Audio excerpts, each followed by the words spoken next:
Ndugu zangu wa Tanzania,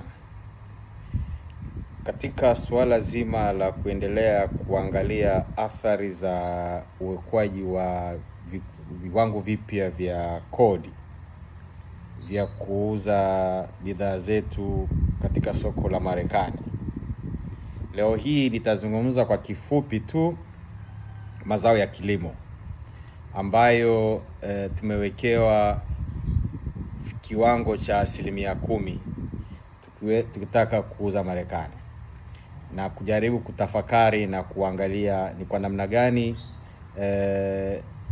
tunatakiwa tujipange upya.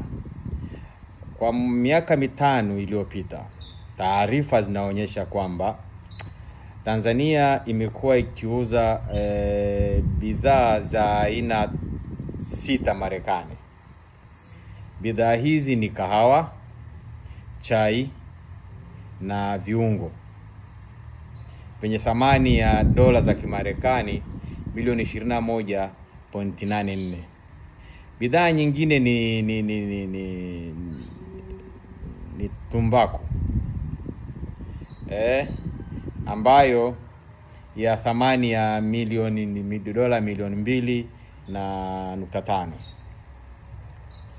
Bidhaa nyingine ni kama matunda ambayo yana thamani ya dola za Kimarekani 952,000.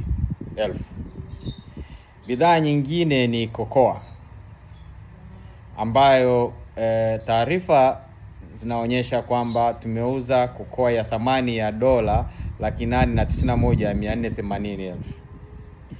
Bidhaa nyingine ni pamba ambayo tumeuza pamba ya thamani ya shilingi 750,480. Na bidhaa nyingine ni bidhaa zinazohusiana na jamii ya mihogo, chups na edible vegetables, ambazo utaalamu na utafiti unaonyesha tumeuza aina ya bidhaa hii yenye thamani ya shilingi 266,970.